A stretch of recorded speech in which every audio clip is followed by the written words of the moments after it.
كام يا عم الحاج؟ 2 مليون. اللهم صل على النبي. عليه الصلاة. وانا جاي اخطب زباده ثروت يا عم الحاج. ده مش عقد جواز يا عم الحاج، ده عقد احتراف. ايه طيب هو اللي ماشي اليمن دول. ماشي فين وقاعد فين يا عم؟ ده لو راكب بهره ما هيمشيش بالمرار ده. انا كان لينا عندك طلب واتمنى ما ترفضوش والله. اتفضل يا ابني. بعد ما تصلي على النبي صلى الله عليه عليه وسلم، الصلاة والسلام. انا استخرت ربنا وشرت اهلي وتوكلت على الله وجاي اطلب ايد بنتك. ماشي يا ابني. يعني تمام ان شاء الله.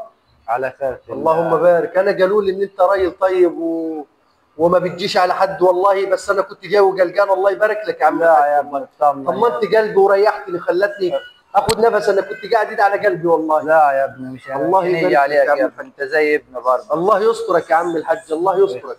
الله يبارك لك يا رب. طب قول لي ايه طلباتك يا عم الحاج؟ عايزين مهر 1,000,000 جنيه. كام؟ 1,000,000 جنيه.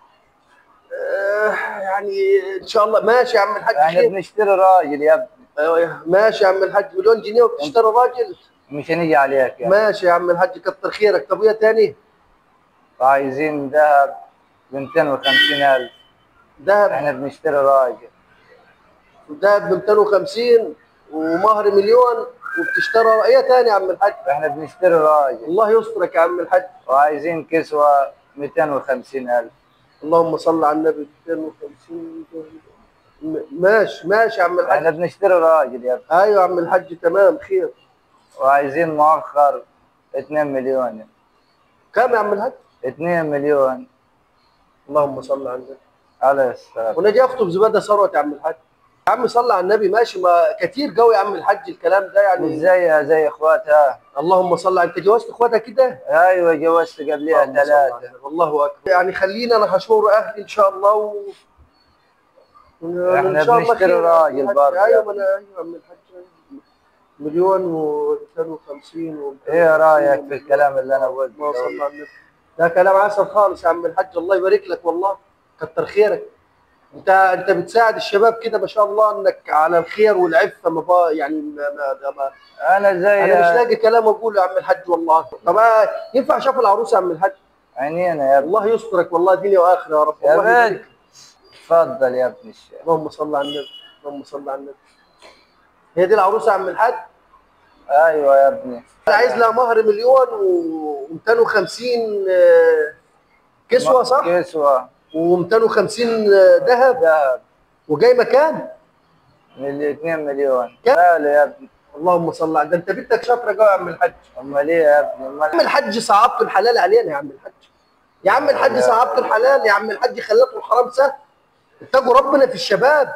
جايمه وقاعده وشغل وفلوس وذهب وكسوه. شاب زي حالاتي انا يجيب كل ده من فين طيب؟ انا بعمل زي بضمن حقها يا ابني. تضمن ايه؟ بضمن حقها يا حاج. انت مطلعها بعثه الاردن. ده مش عقد جواز يا عم الحاج، ده عقد احتراف. ايه طيب هو اللي ماشي اليمن دول. ماشي فين وقاعد فين يا عم؟ ده لو راكب بهره ما هيمشيش بالمرار ده.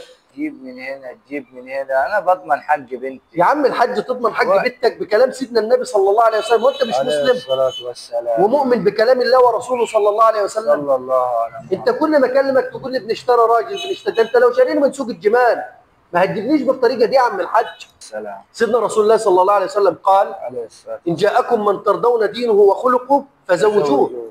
ما قالش اللي ترضون ملايينه وعربياته وفلله وشققه وطيانه واراضيه. صح؟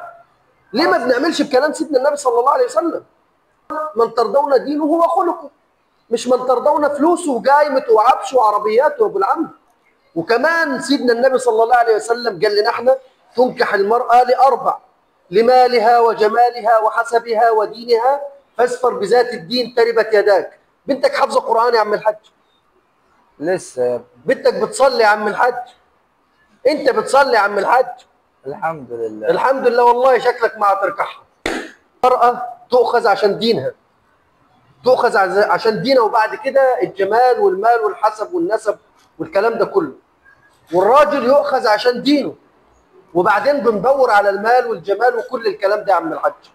لكن احنا ليه ضيعنا القيم وضيعنا ديننا وضيعنا قال الله وقال رسول الله صلى الله عليه وسلم؟ احنا ليه ما بنتمسكش بديننا يا عم الحاج؟ يعني عاداتك وتقاليدك ولا الدين؟ اكيد الدين. طب فين؟ طيب ما انت بتقول ما نقدرش نغير العادات والتقاليد.